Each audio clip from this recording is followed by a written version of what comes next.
அனைவருக்கும் வணக்கம்.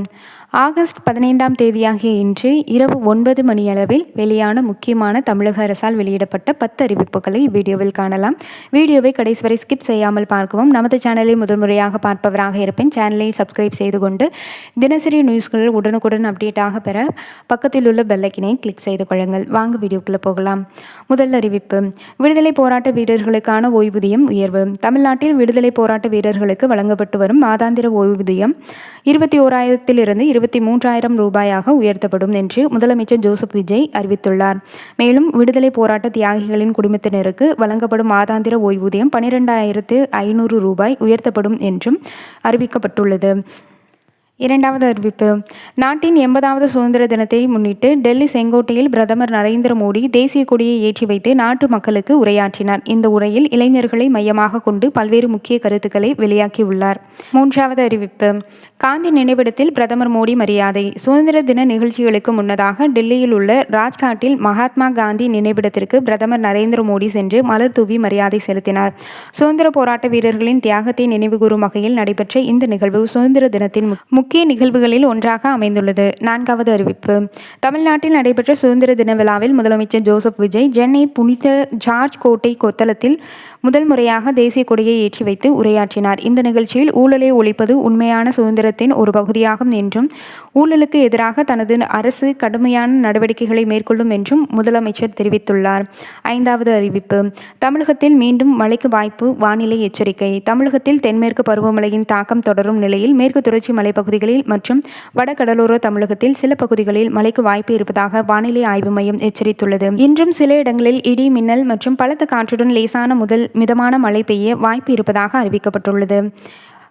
ஆறாவது அறிவிப்பு: காவிரி நீர் விவகாரத்தில் புதிய திருப்பம். KRS அணை பற்றி கர்நாடகா மறுப்பு. காவிரி நீர் விவகாரம் தொடர்பாக இன்று முக்கியமான தகவல் வெளியாகி உள்ளது. KRS அணையிலிருந்து தமிழகத்திற்கு தண்ணீர் திறக்கப்பட்டதாக சில தரப்பில் தகவல் வெளியாகி இருந்த நிலையில் கர்நாடக நீர்வளத்துறை அமைச்சர் செல்வராயசுவாமி தமிழகத்திற்கு KRS அணையிலிருந்து தண்ணீர் திறந்ததாக கூறப்படும் தகவலை மறுத்துள்ளார். இதனால் தற்போது 3000 கன அடி தண்ணீர் திறக்கப்பட்டுள்ளது என்று உறுதிப்படுத்தப்பட்ட செய்தியாக வெளியாகவில்லை. ஏழாவது அறிவிப்பு: தங்கம் விலை மீண்டும் உயர்வு. தங்கம் வாங்க நினைப்பவர்களுக்கு இன்று முக்கியமான விலை நிலவரம். சென்னையில் இன்று 22 கேரட் ஆபரண தங்கமானது 1 கிராமிற்கு 14,420 ரூபாயாகவும், ஒரு சவரன் 1,13,760 ரூபாயாகவும் விற்கப்படுகிறது. நேற்றுடன் ஒப்பிடும் பொழுது சவரனுக்கு 160 ரூபாய் உயர்வு ஏற்பட்டுள்ளது. எட்டாவது அறிவிப்பு: பொறியியல் மாணவர்களுக்கு முக்கிய அப்டேட் என்பது வெளியாகி உள்ளது. தமிழ்நாட்டில் பொறியியல் படிப்புக்கான TNEA 2026 கலந்தாய்வின் 3வது சுற்று ஆகஸ்ட் 17 முதல் தொடங்குகிறது. ஆகஸ்ட் 17 முதல் 19 வரை மாணவர்கள் தங்களது விருப்ப பாடப்பிரிவு மற்றும் கல்லூரிகளை தேர்வு செய்யும் சாய்ஸ் ஃபில்லிங் நடைமுறை நடைபெற உள்ளது. அதன் பிறகு ஆகஸ்ட் 21ஆம் தேதி தற்காலிக இடஒதுக்கீடும் ஆகஸ்ட் 23ஆம் தேதி தற்காலிக இறுதி இடஒதுக்கீடும் வெளியாகும் என அட்டவணையில் தெரிவிக்கப்பட்டுள்ளது. ஒன்பதாவது அறிவிப்பு: சென்னை ICFல் 1010 அப்ரண்டிஸ் பணியிடங்கள். வேலை தேடும் இளைஞர்களுக்கு மற்றொரு முக்கிய தகவல். சென்னை பெரம்பூரில் உள்ள இன்டிகிரல் கோச் ஃபேக்டரி ICF சார்பில் மொத்தம் 1010 அப்ரண்டிஸ் பணியிடங்களுக்கு ஆட்சேர்ப்பு அறிவிப்பு வெளியாகி உள்ளது.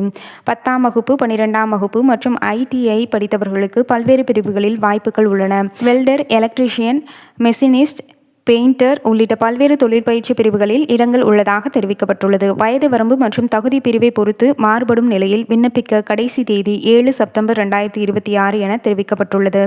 11வது அறிவிப்பு: மதுபானங்கள் தொடர்பாக புதிய உத்தரவு. தமிழ்நாட்டில் டாஸ்மாக் விற்பனை தொடர்பாகவும் இன்று முக்கிய தகவல் வெளியாகி உள்ளது. பூந்தமல்லியில் உள்ள ஒரு தனியார் உற்பத்தி நிறுவனத்தில் தயாரிக்கப்பட்ட 11 வகையான மதுபானங்களின் விற்பனைக்கு விதிக்கப்பட்டிருந்த தடை 24 மணி நேரத்துக்குள் திரும்ப பெறப்பட்டுள்ளது. முன்னதாக உணவு பாதுகாப்பு மற்றும் தரநிலைகள் தொடர்பான காரணங்களால் அந்த மதுபான வகைகளின் விற்பனை நிறுத்தப்பட்டிருந்தது. தற்போது அந்த தடையை திரும்ப பெற்று விற்பனையை தொடர அனுமதிக்கும் உத்தரவு பிறப்பிக்கப்பட்டுள்ளதால் தகவல் வெளியாகி உள்ளது.